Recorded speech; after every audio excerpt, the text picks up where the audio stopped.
We'll continue this evening with our topic of sex and male-female relations.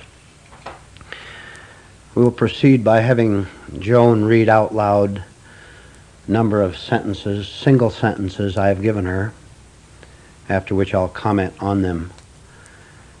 And if you want these sentences later on, if you don't get them as she speaks them out, you can get them during the break or afterward, or maybe she'll bring them tomorrow, because some of them are fairly long.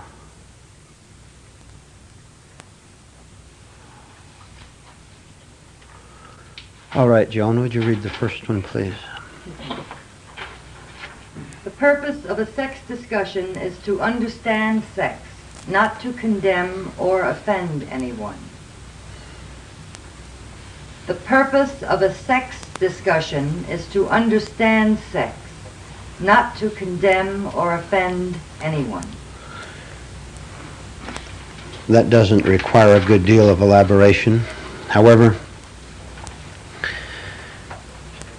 you watch yourself as we talk and see whether you feel under attack at any time. You feel that you must give a verbal reply, perhaps a silent one, or an emotional reply to a point that is made, that a truth that is given.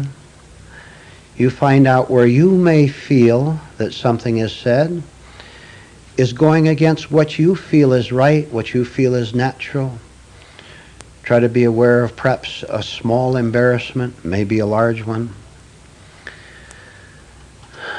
There is no such thing as anyone in this room, in this class, being condemned for anything, being criticized, being screamed at, being told that you're abnormal. The facts are presented. You watch what those facts do to you inwardly. No human personality can make any of us normal, right, happy, sexually, or any other way.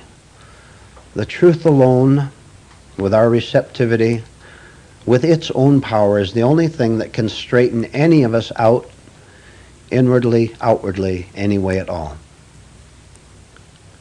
Watch yourself being defensive, perhaps, and have the courage to drop your defensiveness so that you can go through a new kind of disturbance, a new kind of shock, which is the truth trying to tell you that your precious familiar past is nonsense.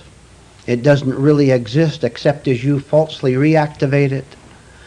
That trying to keep the past in place is what is keeping you unhappy and abnormal, perhaps, right now, sexually, any other way. We want to sit here tonight entirely fresh, entirely new, not being hoaxed by anything that happened to us 10 minutes ago or 50 years ago. And that's quite possible, as long as I cease to love the pseudo-me that was built up out of all these years up to this point here tonight. And you had better watch very, very carefully to see that you perhaps are resisting, perhaps trying to change truth into what you want it to be. Unless you're aware of your resistance, of your fighting, of your saying that, well, my way of life is suitable to me, why can't I continue with it? Watch where you fight, and that's where you have to work. When the truth in you is receptive to the truth you hear, there's no fight. There's only a very, very, very quiet and silent agreement, the agreement of a whole understanding and tranquil nature. Anytime we fight, we are wrong, period. All right, that's a nice little introduction, isn't it? Go ahead, Joan, please.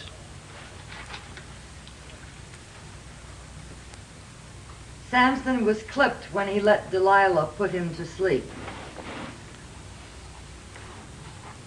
Samson was clipped when he let Delilah put him to sleep. Is this story familiar to you? Would you like a brief review? Remember, Samson had been fighting with the Philistines. He tied some foxes, fire to some foxes, sent them loose in the fields of the Philistines and burned their wheat crops up. So Samson was their enemy. So they're out to get him, but they couldn't because of his great physical strength, his power. So they were blocked in getting at Samson until he met Delilah. She lived in the valley of Sorek where he was visiting and fell in love with her, what he called falling in love with her. Good deal of sexual attraction, no doubt. And when the Philistines saw Samson running around with Delilah, they saw their chance to get at him. So they got Delilah aside and said, give him what he wants and find out how we can destroy him, find out the secret of his great strength. So she said, okay. She was given, by the way, I think it was 1,100 pieces of silver for her work. So she invited him to her home, and after a while he got a little drowsy and went to sleep. And while he was half drowsy, she asked him, what's the secret of this great power of yours? How come you're so strong nobody can take you? So he said, well, you get, all you have to do is get 7 fresh shoots out in the field and tie me with that, and I'm powerless, absolutely powerless. So dumb Delilah believed him and told the Philistines that, who was waiting in the next room. And when she thought he was secure with the reeds, why, she yelled out, the Philistines are on you, Samson. They come rushing in. He threw off the reeds and bounced them out of the room. And Delilah went into great feminine tears. You big liar. You lied to me about how I could get you. The dummy Samson comes back again. To the bedroom, no doubt. And after a while, he falls asleep again, and the whole thing happens a second time. In her soothing voice, she asks him, can you imagine this? He just tossed the Philistines out. She's given the show away, and he comes right back again. Does this remind you of any men that you know? Or women? So for the second time, she asked him the secret of his great strength. So he says, well, you get 7 cords. It's translated in various ways, but I believe it turned out to be different cords. Bind me with cords and I'll be helpless and the Philistines can take me. So she bound him again and suddenly yelled out, the Philistines are upon thee, Samson. In they come rushing, out they go out in the air again. So he comes back again because there's a certain attraction about Delilah that he likes. And for the third time it happens again, and this time he gives her the old con story. Well, you braid my hair in a certain way and I'll be powerless. It happens all over again. The Philistines are on you. They rush in. They fly out again. And she, this time she really gives him the old dramatic performance. You liar, you phony, you say you love me, and every time you tell me lies about how I can betray you. Now, that isn't very nice of you. And it says that she pressed him day and night. Translation, she nagged him to death. So poor, gullible, stupid Samson finally tells her, well, if you cut my hair while I'm asleep, why, I'll lose my power and the Philistines can take me. It's exactly what happened. He goes to sleep, she clips his hair, he loses his strength, the Philistines come in, they carry him off captive. All right, that's the entertainment part. You can also take it simply as a Bible story with a simple illustration, that a elementary illustration of how human beings betray each other, how there's no love between men and women, how everyone ends up hurting each other, and so on. But look for a minute at the esoteric application, the deeper application, look at all the things in there that we could if we wanted to take all the time with it, see how it connects with what we're studying here, what we're learning.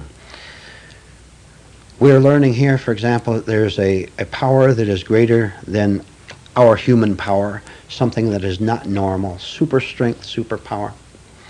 We also learn that we have it if we do the proper things, but if we sell our souls, if we sell this strength to something not worthy, that we'll eventually lose it. Look at the whole story for a minute, and you could see how it applies to what we're trying to do here. But since this is a class, for the present at least, in male-female relations, you could reverse the story anytime you want and say the woman was betrayed because she went to sleep with the man, vice versa. In this case, perhaps sex was involved, but let's bring ourselves right back to what we're talking about here, right back to a very elementary truth, which is all human beings, all men and women, are in a state of psychic sleep. Everyone, the preachers, the psychiatrists, the man down the street, you, me, we're all under this spell. And under this spell, we are very, very suggestive to lies, to deceits, to smooth words, whereby evil powers want to rob us of the higher strength, the cosmic strength that could be ours. If we were to stay awake, or in our case, if we were to find out what it means to wake up and then stay awake, which we could do if we could remember. I vow to you, the key word in all our work in this class here is the word remember. We don't remember what we know. Will you agree to that? Yes. That we don't remember what we know? Look at blabbermouthery, which we've talked about so much here.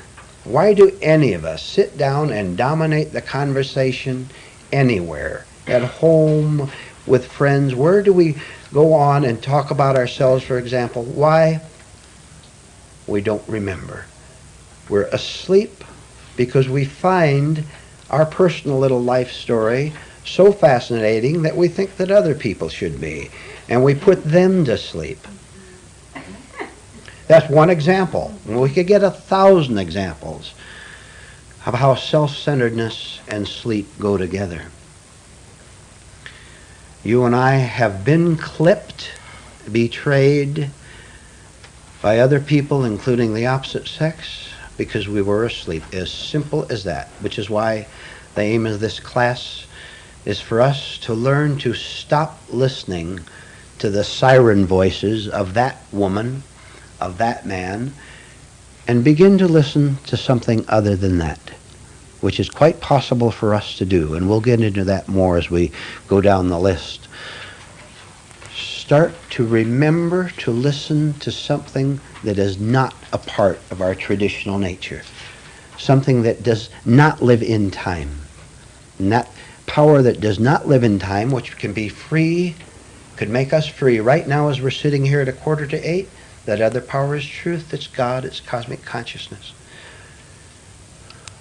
Use any term you want. Now,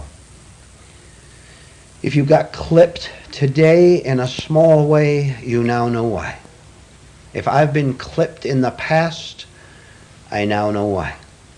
If I get clipped and you get clipped tomorrow, there is one reason and one reason alone for it. We prefer the false pleasures of our sleep to the hard work of shaking ourselves awake. There it is. You and I had better start praying for truth to shake us up, to give us more trouble, not less. Besides that, the trouble we want is already there, and you don't even know it. You know how easy that is to prove? I could say certain things, go right around the room to every one of you, and you would get mad. You would get distressed. You would go out of here and talk to whoever you came with and try to defend yourself. Well, I don't think that's right.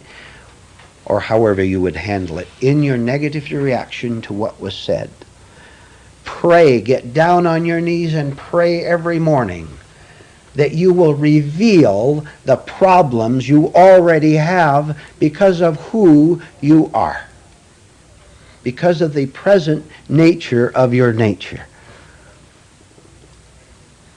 Watch when you make the vow to walk across the room consciously 5 minutes from now, you can't even remember that. And so you walk across the room in wasteful thought, wasting all that energy you could have turned into watching yourself walk across that room, and which for the moment would have freed you from your sleep. For maybe the 3 seconds that you crossed that room, you could have detached yourself from time in which sleep is based.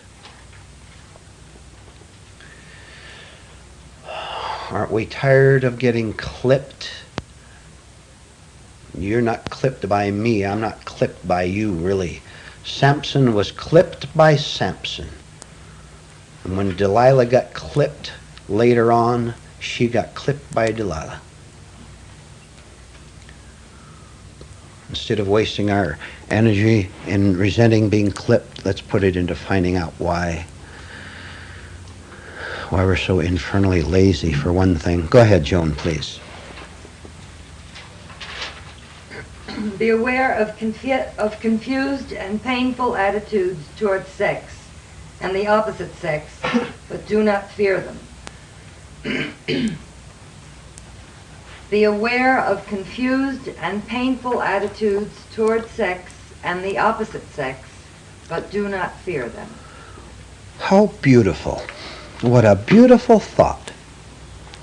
Just think, you and I can have all these confusions, all these yearnings, sex confusion, sex problems, thoughts, emotions, guilt, shames, whatever, jealousies, whatever. Look, how beautiful. I can have all these problems inwardly toward sex without fearing it. I didn't know that. I thought that when I had that lustful thought toward that woman, that I had to then be ashamed of myself and then be afraid of the kind of a person that I am. Because I'd been taught that. I'd been taught a moral code that said you should be ashamed of yourself for lusting after a woman or lusting after that man. Boy, I'll tell you, this is so astonishing. I think I'll think about it a little while. And I think I see what that means, that I don't have to be afraid of any self-punishing, any emotional sex ideas, feelings that go through me. I think I can put a connection with something else I've read and learned in the class and come up with the answer. And here it is. I'm walking down the street thinking I'm being spiritual even maybe, and I see this pretty woman in the shorts, and she's my type and all that stuff. And my sex, she doesn't know what I'm thinking. I'm safe. I can think anything I want. And I think this thought, but I know what I'm thinking, and I immediately observe myself thinking this thought, and I feel guilty about it. All right.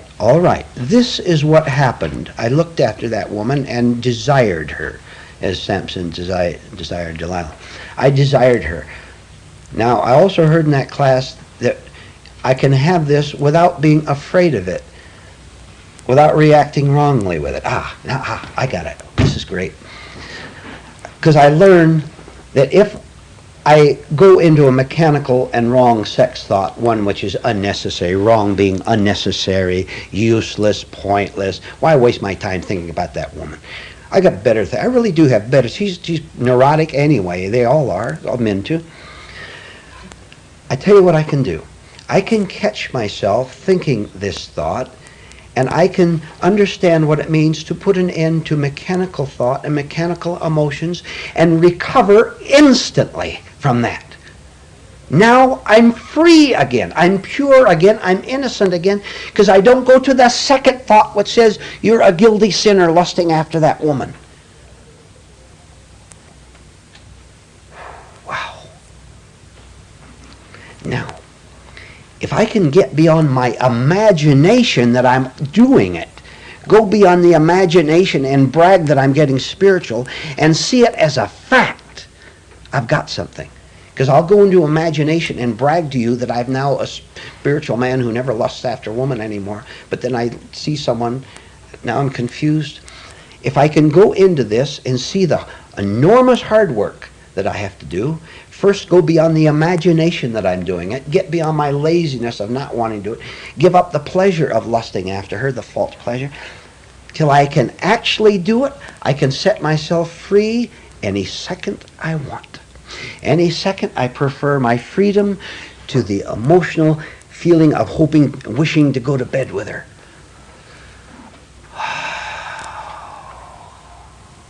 I've done that enough to myself. I am not going to be my slave or that woman's slave anymore. Read the sentence once more, please. Be aware of confused and painful attitudes toward sex and the opposite sex, but do not fear them. Ha. I can be truly scientific in all my work, freeing myself from my old nature in my relations to the opposite sex. I can be very intelligent in using all these right ideas. I can be scientific instead of fearful. That's it. I can be scientific instead of fearful. The scientific way, saying, I saw what happened when I saw that woman. I can go to work on it. That is intelligence. I don't have to fear it. The minute I fear it, I've kept the second thought going. The second thought will cause the third one. First I saw her and was ashamed. Then I'm afraid of it. Once I'm afraid, I say I better hide it. Then I say, what kind of a animal am I, lusting after every woman I see? I'm going to break the chain right now. I am not going to let it take me over for one more second. It took me over. I was asleep. I saw her, and bang, the eyes go, the motions go, the mechanical happen. But I can correct it. I can correct it as soon as I can remember to correct it. And I can do that all day long. I don't care if I fall 100 times, not just in that area, but being jealous of someone with a bigger car. I can stop that. Seeing that looking in the mirror and seeing that I'm growing older, I can stop that wrong reaction. It doesn't have to go to the second thought. But what will happen to me when I grow so old that I die, for example? I can stop it right now. And you in this room and you listening to this tape can stop all your negative rollings right now. Do it. Do it by being wide awake right now. Don't let your past sweetly lull you to sleep. Don't listen to Delilah anymore.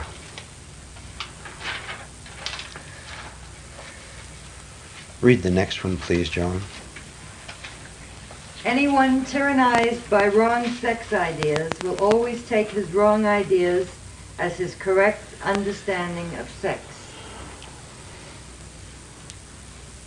Anyone tyrannized by wrong sex ideas will always take his wrong ideas as his correct understanding of sex. Just as we take every idea with which we've identified, just as we take every idea about ourselves as being right, we have to be loyal to our own neurosis in order to keep the neurosis going, in order to think that I exist. I don't care particularly whether I'm neurotic or not, as long as I'm someone. Not knowing that my neurosis is destructive. I'd rather destroy myself than be no one. You watch And I started off with this a bit. You watch how you fiercely protect your present sex patterns. You watch. And out of that watchfulness can come correction in many, many ways. For example, whatever your sex life may be, whatever it may be, you are in charge of it, not that husband or wife or whoever. You are in charge of it by being natural and whole. In charge of yourself, your sex life is not taken over wrongly by anyone else, physically or mentally or emotionally or marriagely.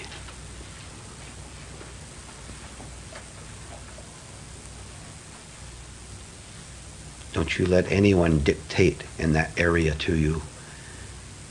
And when you really understand, you won't. You will be in charge, you who you really are. Don't protect your own wrong ideas and watch how they fight you. They want to hang on to you. You drop them for your sake, or in my case, for my sake. Read the next one, please. A woman who seeks what she imagines are the advantages of being a man will lose her actual and natural benefits as a woman. A woman who seeks what she imagines are the advantages of being a man will lose her actual and natural benefits as a woman. I think you understand that one quite well. This happens to be addressed to the ladies. We'll address the men too. Goes back and forth. Any of you ladies ever felt that men had more advantages than you? Yeah. They get better wages. They have more authority. They're in charge. And you would like to have a little of that power for yourself? Yes. Who wants to have a little of that dumb power? What on earth are you asking for? The same sickness that man has? What on earth are you envying? His need to be tense all day long, to pretend to be in charge of himself and of that office and of those other people, and even pretending to be in charge of you because he is the male and the strong one. Ladies, dear ladies, sometime very quietly and observantly look into that man's eyes and see what a tired, scared little boy he is. And you want what he has? Read it again, please. A woman who seeks what she imagines are the advantages of being a man will lose her actual and natural benefits as a woman. As long as women are not women, and you understand what I mean by that, they will always think that there's advantages in being a man and will try to get them and will lose your femininity and all the natural beauty and grace and quietness and power that goes with being a whole woman. You're cheating yourself, ladies, when you envy a man in any way at all. Look.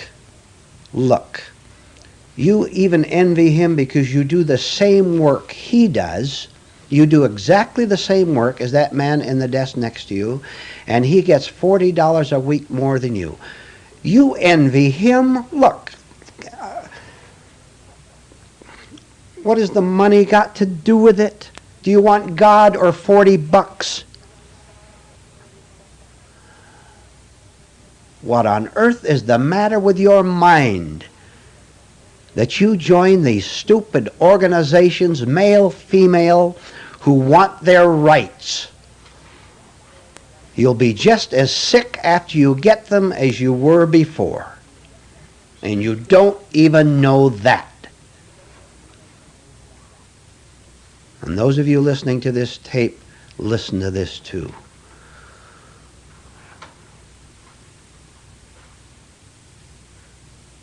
You can conquer the world, ladies, by being a whole woman. You can conquer the whole world in the right way, as Christ himself taught, by being a whole woman. Now, what more do you want than your whole world? Men, you can conquer the world rightly by being a whole man. And what more than that do you want? Raise your hands to yourself, please, not necessarily in the air. In fact, don't raise them in the air. But let me see the mental hands of those of you who have a sex problem in any way at all, any form at all, that have a problem related to sex. Anyway, all right, now you've answered your own question, and we can go on from there. You connect everything that we've heard so far, and you'll hear in future classes. Let it sink in and watch how that problem will disappear in the light of your own light. I have created my problems, you have created yours. When I get myself out of the way, you get yourself out of the way, where's the problem? Including problems connected with that man in your life, that woman in your life. When my mind works clear, when it loves truth more than it loves excitement, I never have a problem with that woman. I never have a problem with that man. How can I? My world is right here, R-I-G-H-T. My world is right here. It's right out there. That world cannot contact, contaminate, hurt, influence this world at all. Do you mean to tell me that darkness can influence light? Not at all. All right. We've had a lot to talk about up to this point. Do you have any questions, anything you'd like to talk about? Any comments? Please be frank in your questions, in good taste, of course. The one thing I always envied in men, this is because I didn't know any better, was the fact that they were free to go where they pleased, to do what they pleased, when they pleased. There was nothing unusual about it. And there was nothing unsafe, nothing dangerous about it.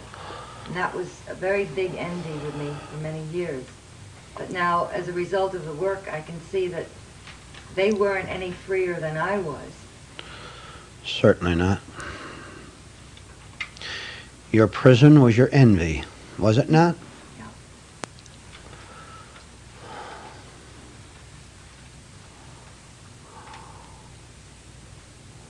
What is this business of envying anyone for anything anyway? Anyone for anything anyway. You have envy because you have an idea of how your life should be, and someone else has got it. Drop the idea, then see if you give attention to that richer man, that younger man, that sexier man. See whether you give them the slightest attention. You won't. You will not be wasting your life in envy of other people. You will be normal. And normality doesn't waste itself at all. It just lives. You can walk through the middle of anything untouched. You'll be Daniel in the lion's den. Daniel-less in the lion's den.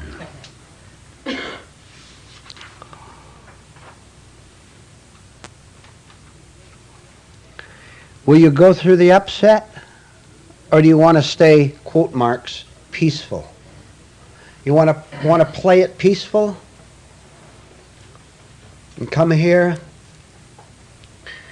and resist and let Delilah lull you to sleep so she can clip you again and again until she finally leads to your destruction?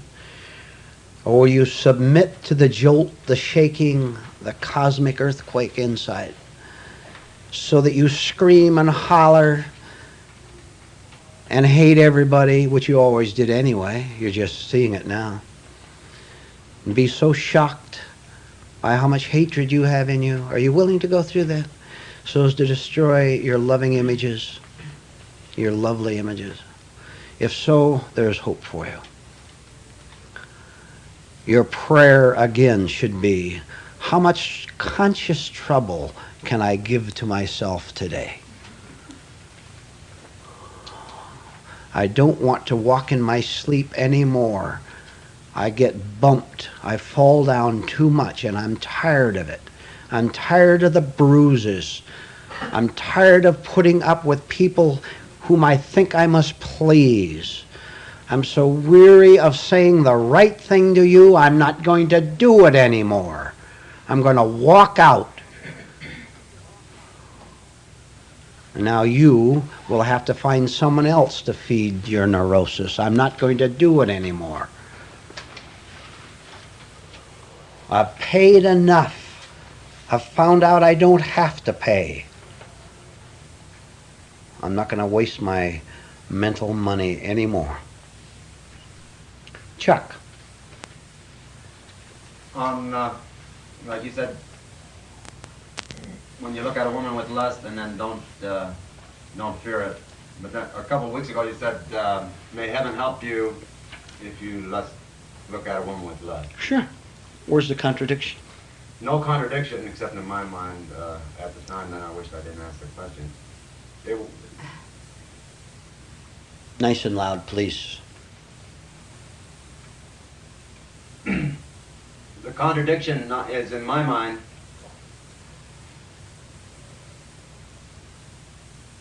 But you sort of explained it to me. I can't say it in words. If you want to think about it and come back later with a clear statement. I had it earlier and I can't. Yeah, you'll come back with it. It's all right.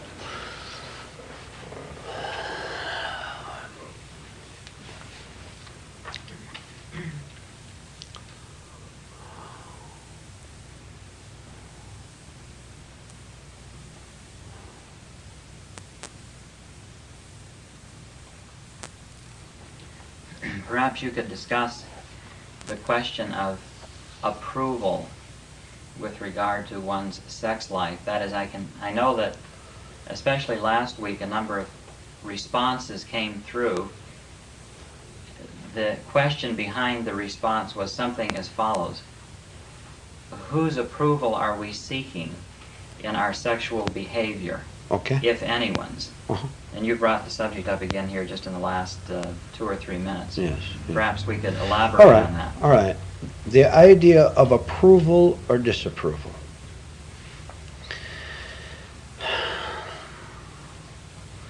When I am adequate, when I'm whole, when I'm right, sexually or any other way, do I ever go into terms, the opposite terms, of approval and disapproval to myself or to anyone else? Who is sexually inadequate? You're not the great lover or loveress that you want to be? Who? Even the thought about it creates, in the first place, the inadequacy, the wrongness, because you want to be known as someone who is a great lover or even a bad lover. Because if I'm a bad lover, then I can get some sex books and learn how to be a good lover.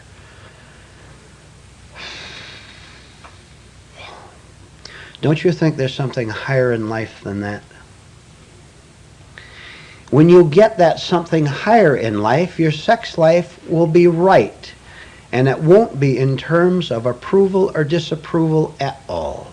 Because you will be above the opposites, above the mental level, which always divides itself into opposites. And you will be natural. You will be natural, which is right. You can't be natural when you want approval or have disapproval. of yourself or from someone else.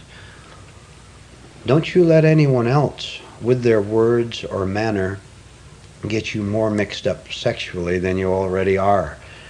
Don't you listen to people who criticize you, because you're too weak yet.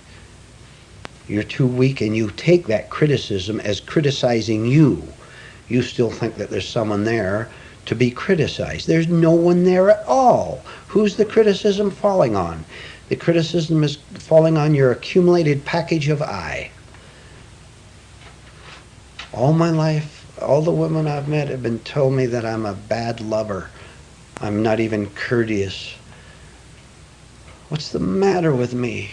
Those other men, I see how they behave. The women adore them. What's the matter with me? The matter with you is that you're an egotist.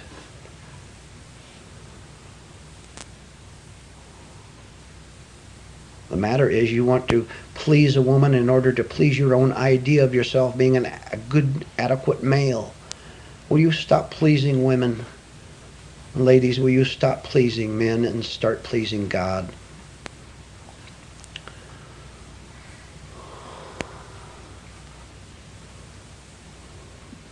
Stop selling your soul to the opposite sex.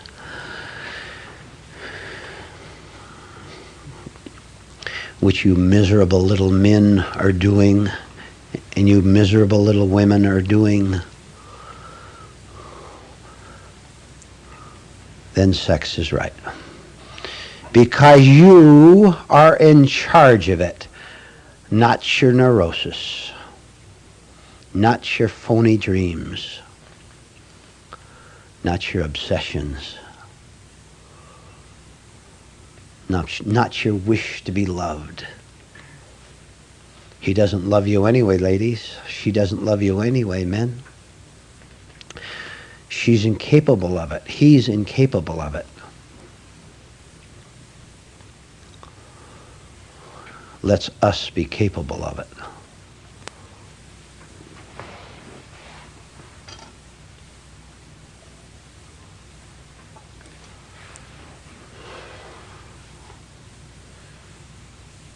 Learn what it means. Learn what it means to live alone internally. Learn what it means to live alone internally. Then you will find that this living all alone within yourself is all you need. Because then the normal, natural contacts with the social world, with men, with women, will be directed and empowered by this normalcy of living freely within yourself, all alone. Which means you're not dependent on anyone psychologically, wrongly that is. We have needs of other people, even psychologically. Socially, we're social here tonight. This is a normal thing, isn't it? Normal. I'm talking about wrong social contacts, where you trade yourself and sell yourself. Yes.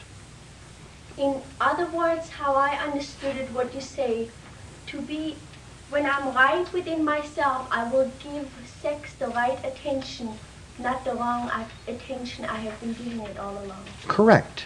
Correct. The whole, I've told you this before and I'll repeat it. When we're sexually right, it is because the whole, W-H-O-L-E, is in charge of the part, right? The all is in other words, the all of me, the wholeness, cosmic wholeness, call it what you want, is directing, sending orders to the sex part, or to the mind, or to the emotions, or to the physical body, or whatever, to the desires, so that we have right desires and not wrong desires. The whole is in charge of the part. If the part is faulty, the part then becomes an obsession and says, I am the whole. Everything must submit to me. The part becomes the petty dictating God, and it has no conscience at all. It'll rip the world apart to get what it wants, which is mainly to prove that it is a God unto itself that the other part should submit to.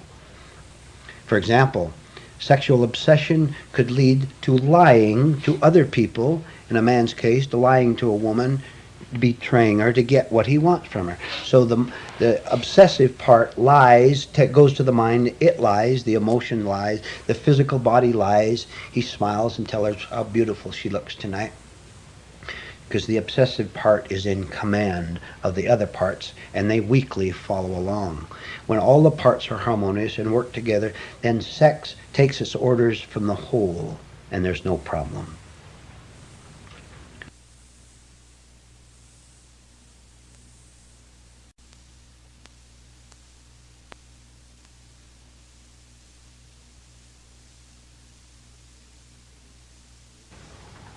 We will continue with our series entitled Sex and Male-Female Relations. I've given Joan a list of short sentences, short thoughts, which she will read aloud twice, after which I'll comment on them. Go ahead, Joan, with the next one on the list. One part of a woman wants to dominate the man, while another part of her prays she will fail. One part of a woman wants to dominate the man, while another part of her prays she will fail. This, of course, is commenting on it from the lady's viewpoint. And if you ladies will observe your contacts, relations, experiences with men, you will see how true this is. You want an ego victory over the man, because this thinks it proves your what? Your superiority or your so-called equality. You know what you ladies do with men? When you meet a man, you know what you do the instant you meet a man for the first time? Very subtly, of course, not openly, because you're very good actors, actresses, as men are good actors. When you ladies meet a new man for the first time, you begin your testing of him. You want to test him. You being insecure, weak, uncertain, not knowing what life is all about, what you are all about, you just hope that this man you meet may have authentic strength, that he may be able to guide you properly, to be strong for you. Now, part of this attitude is right and part of it is wrong. Wishing a man to be strong so that he can help you, that part is right, but then it gets distorted. And so you begin to test a man in very small ways. You watch him very carefully. You watch the way he behaves in public, in private. You watch his pettiness. You want to see what kind of a man he is. You're testing him all the time, hoping that he might be strong. But if by rare chance you meet a man who has even 1 ounce of strength in him, the minute you see this strength in him, instead of accepting it as being right, which it is, you resent it, because you take it wrongly as it being a challenge to you. You're all mixed up, in other words. If you meet strength in a man, you have no idea of what to do with it. A certain part of you recognizes it as strength, but because you're divided and not whole, another part of you resents the strength and is jealous of it and wants to destroy it. The evil part in you wants to destroy the one small part of rightness that you accidentally find in a man. Or, if the man is truly taking the masculine part properly, you resent that because you don't as yet know that you must take your feminine part properly in order to relate rightly with his right male part. So you test and test a man, and if you see weakness in him, woe unto him. Because you ladies are evil too. When you see weakness in a man, there's a very evil part of you that chortles in glee. Now I've got someone to prove my rightness with. And so you torment the poor man in many ways, of which you are unconscious. You call it love and nice marriage and all that. And you're cruel to him and get a sick, neurotic, false feeling of life out of being cruel to that man. If he wants sex, you know how to use that to torment him, for example. Read it again, please.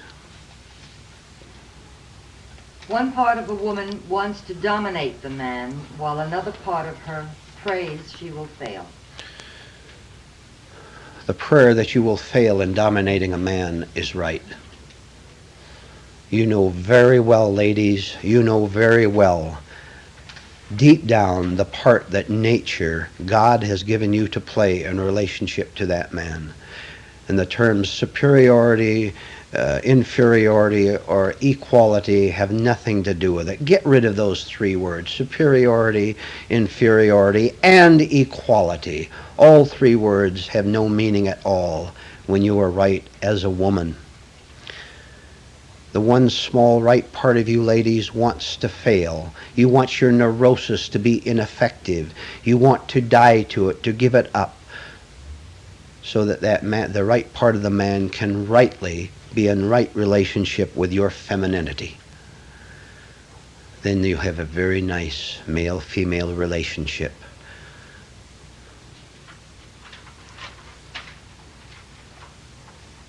You had better pray that you fail in your effort to dominate a man, to have power over him. The more you fail, the more you succeed as both a human being and as a woman. If you succeed in dominating a man, you fail your femininity, and you fail God, and you fail yourself. You want to be really happy, you want to have a right relationship as God intended you to have with a man, then be a pure woman. That is a whole woman, an all woman.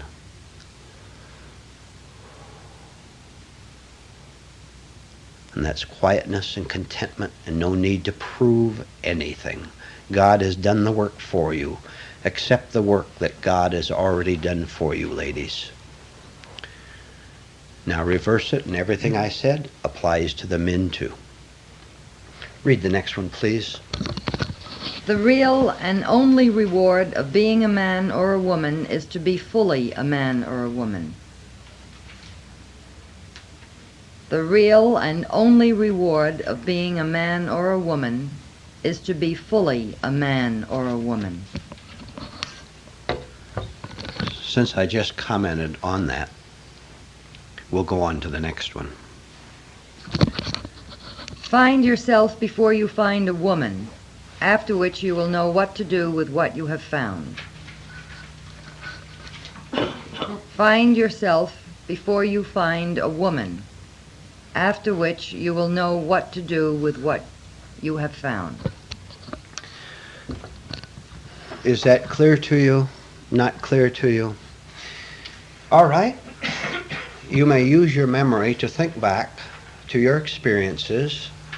Ladies, think of your experiences with men. Men, think of your experiences with women. Think particularly of what went on inside of you, mentally, emotionally, sexually even, when you met a new man, a new woman. You will find that you were quite nervous with her. Both of you were nervous. You were uncertain.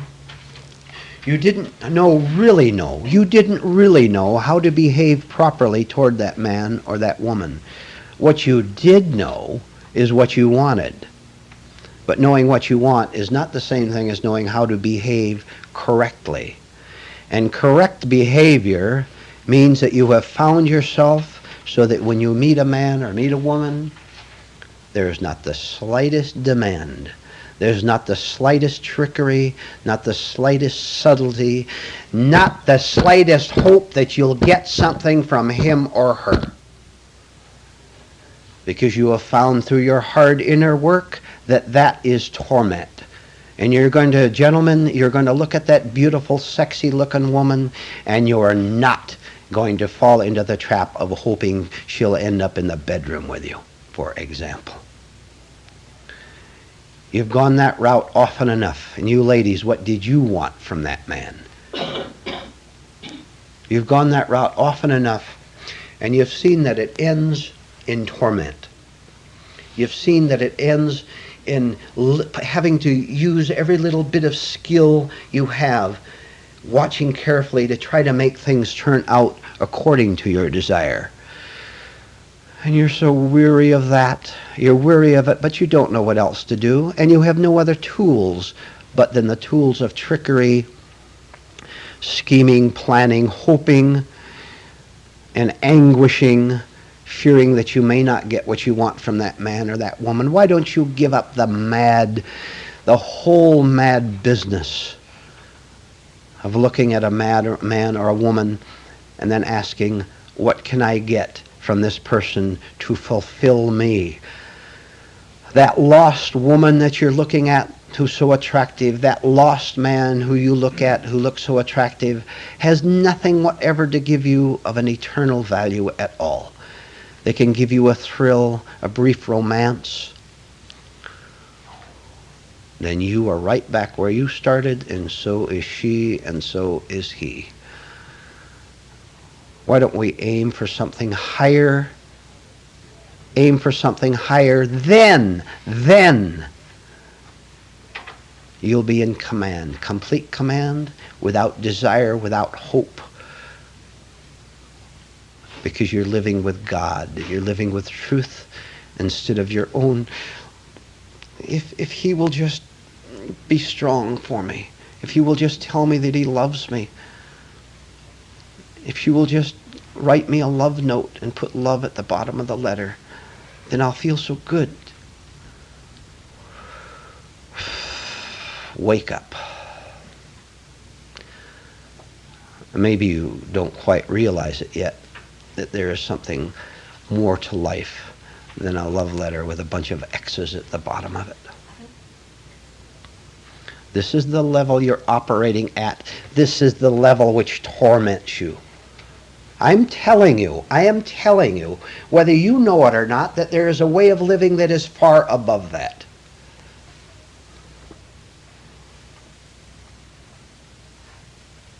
Then if you should get a love letter with a bunch of X's at the bottom, it will fall on your understanding instead of on your loneliness and on your emotions.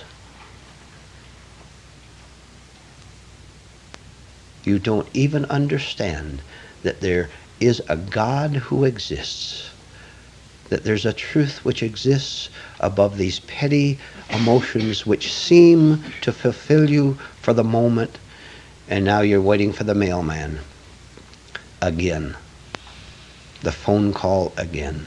Okay, go ahead and be a slave to the mailman and the phone company if you want.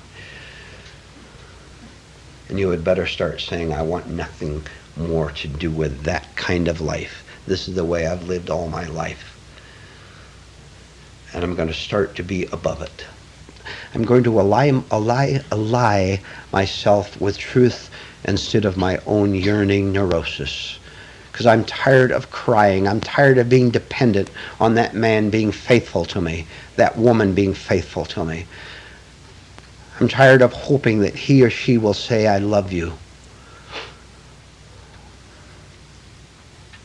I want to be free of all that. And when you're free of all that, you will have a perfect relationship with every man or woman in your life, regardless of the intimacy or non-intimacy of the relationship.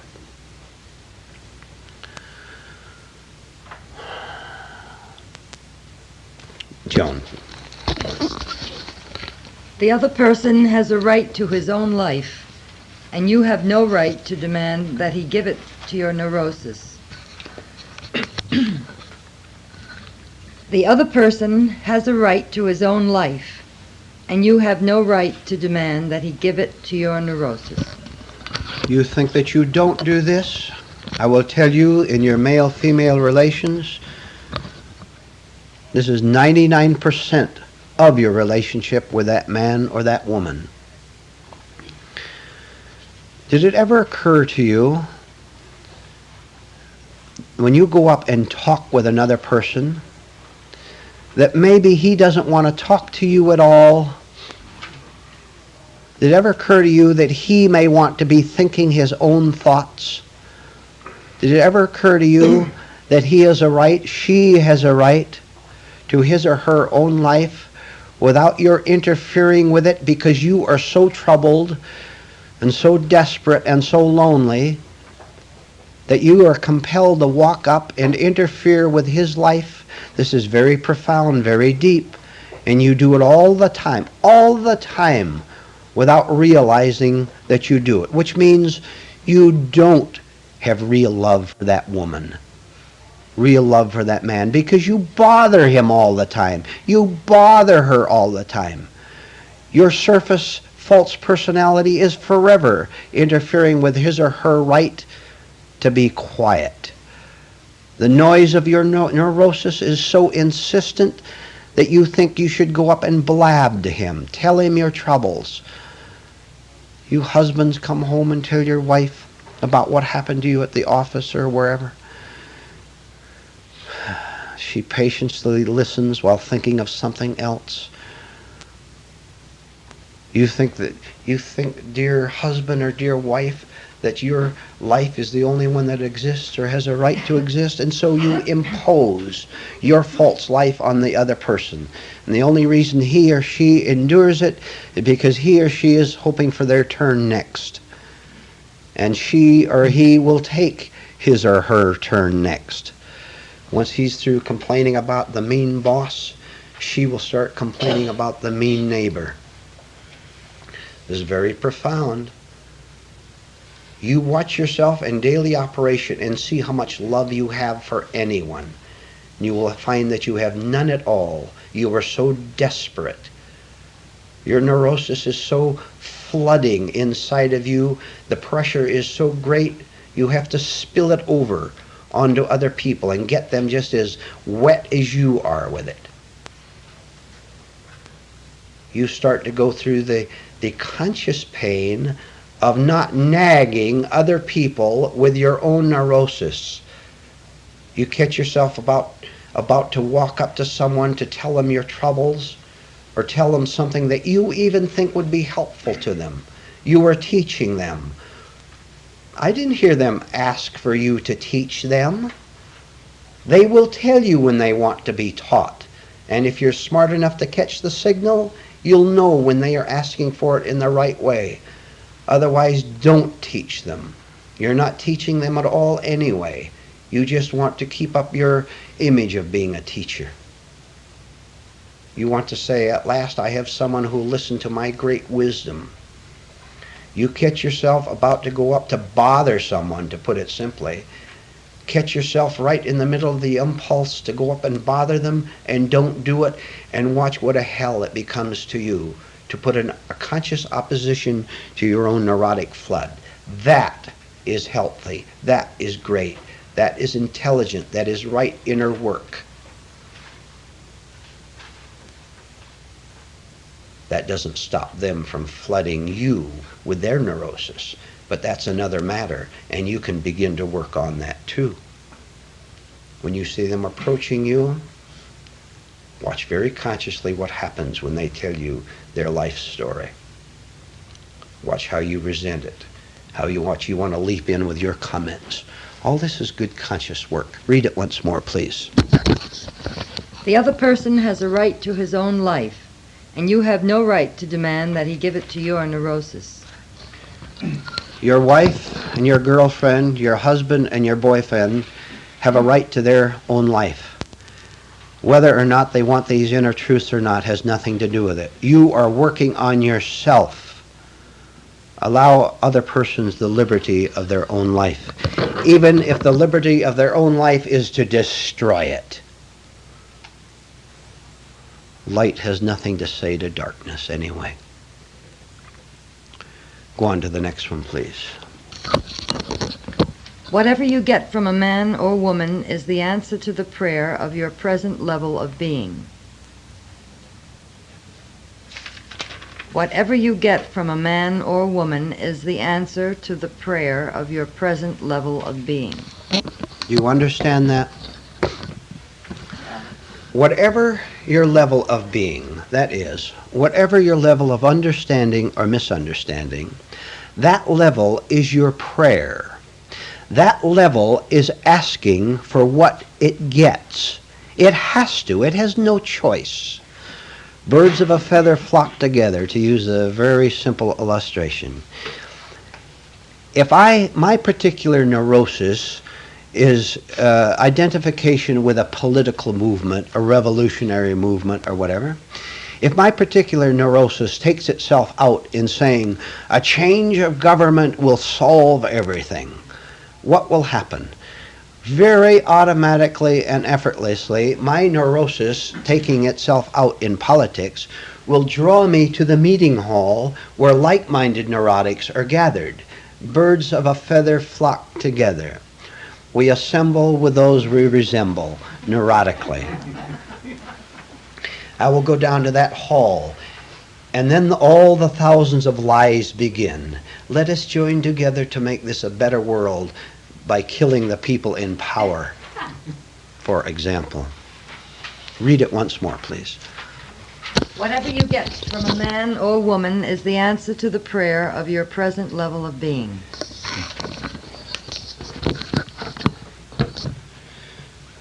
The people you constantly associate with, now you have to put several pieces of intelligence together on this or you'll miss it and you'll make a wrong interpretation. The people you associate with that you get in trouble with sooner or later, you associate with them because they are on your level. Your neurosis is attractive to them and vice versa. The only way you're going to stop this harming of yourself through association with them is to raise your level so that you no longer want to associate with them. What you have on a higher is now on a higher level, therefore it does not yearn for the lower level. You've got rid of the lower level through hard work on yourself. So you want nothing to do with playing the lying game with them, whether it's politics or romance or whatever it might be. So the only answer you have, if you ask, how can I stay out of trouble with other people in any way at all, is to raise your level of consciousness, your level of understanding, which means that it will have nothing to do with their lower level. And as you work on yourself in this regard, you find many, many interesting things happening. You will find in working with another person that if they happen to have something that is severely neurotic, the right part of you will instantly recognize it and refuse to go along with it. And to connect it with sex directly, you will not go along with wrong sex practices with a man or with a woman. You will refuse them, having raised yourself not through vanity but through light, so that you'll be able to recognize a sex practice that is wrong. You want nothing to do with it and you will refuse it, which is a help to both yourself and to the other person if the other person wants to straighten him or herself out, which they probably don't. But you have done what is right for yourself. You have given up the false pleasure of agreeing with another person in a false sex practice, for example. You have risked the losing of them. Wouldn't that be nice to risk losing a neurotic sex partner? An abnormal sex partner. How delightful. I congratulate you.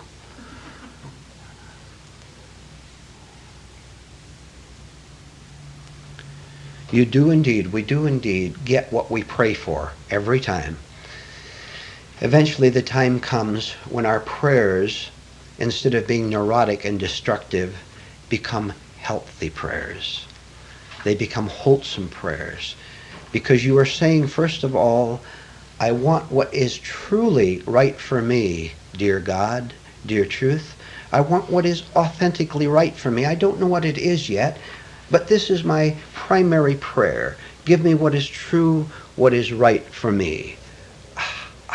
You have asked, and you will receive. God will not fail you.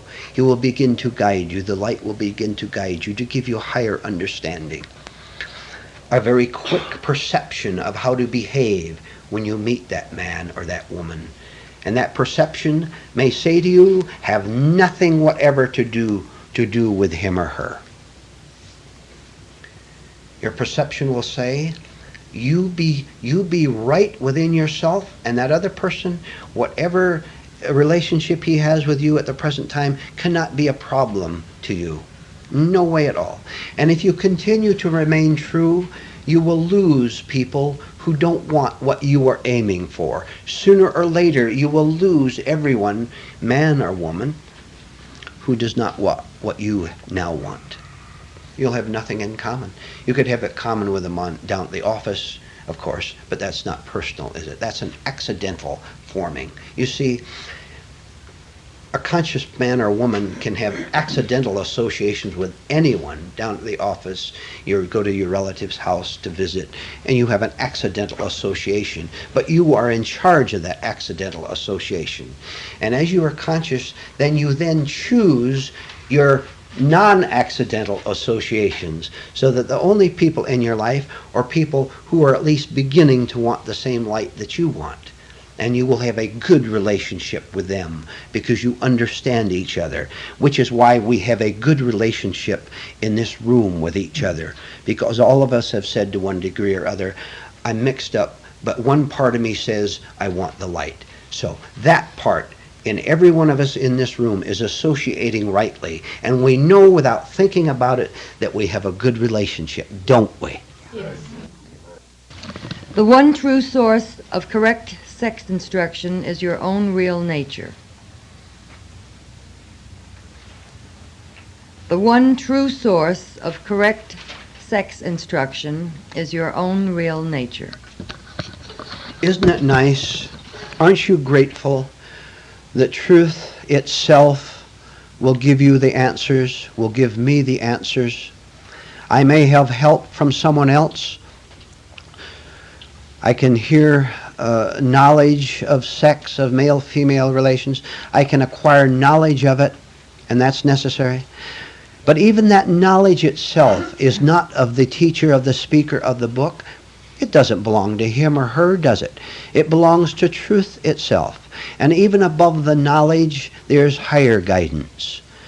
So that it should be a great relief to all of us seated here now, and those of you listening to this tape, it should be a great relief to understand that finally I can become my own right teacher, not the I of surface personality, of memory, of time, of the acquired self, but the real I, which is truth itself, the real kingdom of heaven within. Isn't it nice to know that God and I are one? And when God and I are one, Christ said, I and the Father are one. When God and I are one, that is perfect instruction. So I don't have to listen to some outside authority and wonder, well, I wonder whether that is true or not. I don't get it. What he said conflicts with what I believe or what I want to believe. I don't have to go into that at all. I can work on myself until I come to the point where I can know from my own nature what is right and what is wrong. And I'll give you an example of that. I'm sure all of you, and I know I have, many times have been out in a situation where you're talking with other people, maybe men out on the lunch hour down at the office or out in the construction gang or wherever. And men or women were standing around making sex jokes, making sex comments about men, about women. Maybe the men were talking about some woman that they'd all slept with, or something like that. And everyone had a good laugh over it. Here's this woman, the camp follower perhaps, who everyone has slept with, all the men. And all these men stood around talking about her, that she was okay, but she was every man's woman and all that. And they were laughing about it. All right. If you have an ounce of rightness, an ounce of decency in you, just beginning to work on yourself maybe, and you have reached the point where you can observe a conversation like this, and you listen to all these men laughing about that woman, about the fun they'd had with her and all that, and you're turning your attention back on yourself to find out what is right in this situation, that will be the beginning of truth speaking to you when you understand how cruel these men are, how terrible these men are, to laugh at and degrade a woman who was lost, a woman who was suffering very badly. And these sick psychopaths think it's a joke that they took this woman and had fun with her, and it's a joke. It's no joke at all. It's no joke to that poor woman who's suffering. She's on their level, we understand that. But it's no joke to that poor woman, and it's no joke to those sick men whose idea of fun is to joke about sex with that woman. A part of you is sitting back, and a very small part of you says, don't you dare take a part in this sickness. Don't you dare. You have nothing to do with that. It's evil, it's sick, and a small part of you says, stand apart, and don't you laugh at that joke. Don't you take a part in it at all. This is the beginning of our essence instructing us the difference between right and wrong. I don't care if there's 50 men out there laughing. Don't you laugh, or you'll be just as sick as they are. You understand? If we're working on ourselves, that truth will begin to teach us. Joan, read the next sentence, please. Something magnificent happens when one small part of you submits to rightness. At the same time, your other 99 parts rage in hostility against the submission. Something magnificent happens when one small part of you submits to rightness. At the same time, your other 99 parts rage in hostility against the submission.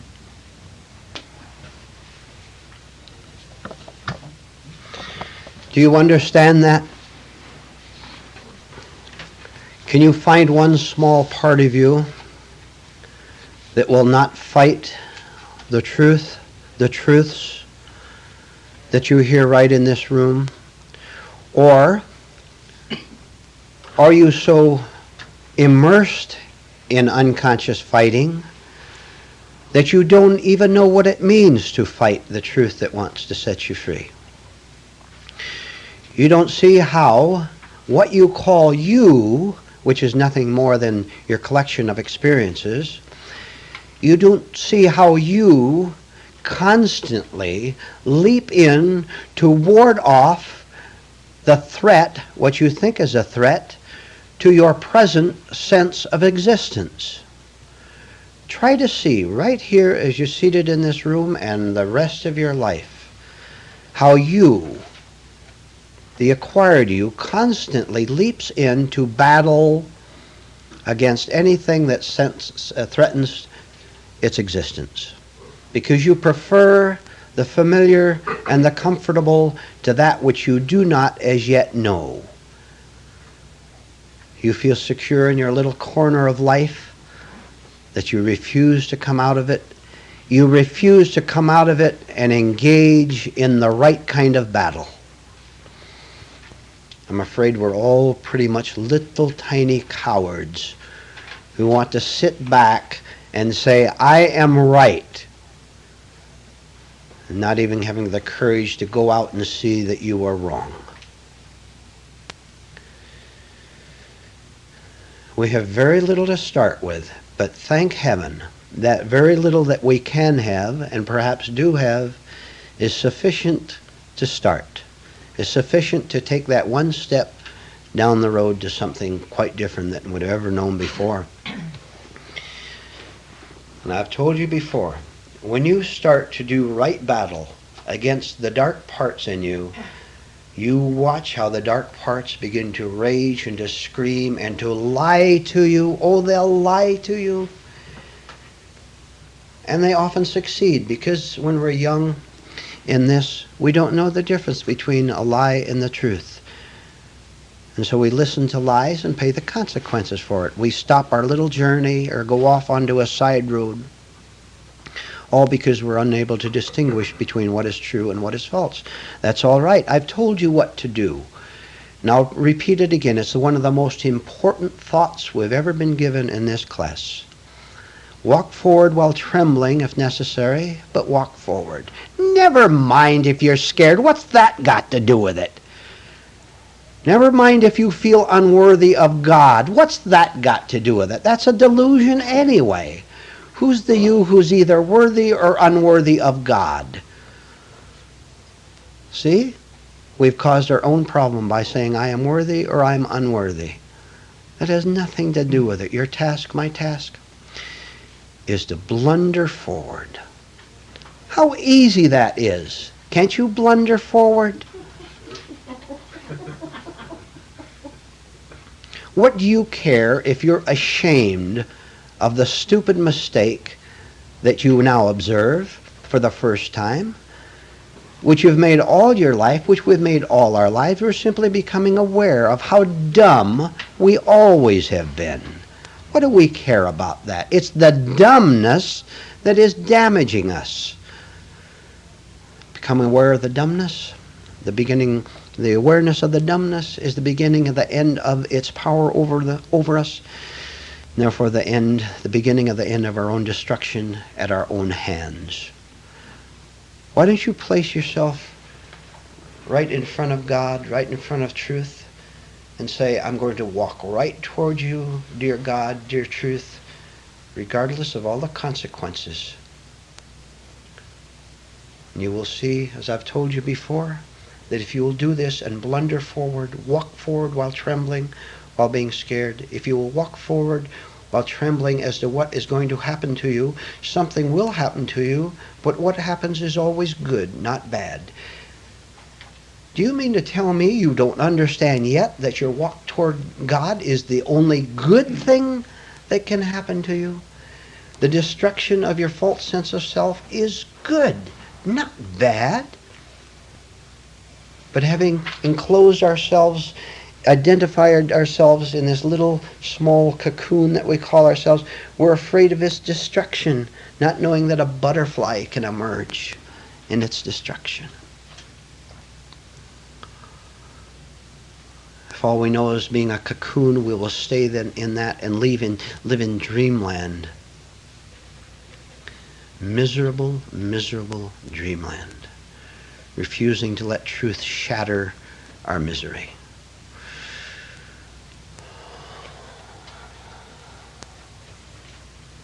Have no care as to what will happen to you at the hands of truth. It will be good, it will be beautiful, it will be something you do not now know. Dare the unknown. See, I will tell you, you do not as yet really know that God exists. You quote it. You say you believe in it, and you read books. And if I ask you whether you believe in God, you nod your head. It has no meaning at all. You don't know that God exists. You can only know that God exists when you see that you don't. You can know that God exists only when you understand that you don't exist. On the other side of you is God. It can't be both you and God. That's egotism, that's vanity. There's not two things, there's one thing. The ending of you is the beginning of God. Take the first step. Never mind what happens to you. It is healthy, it is beautiful. It is oneness.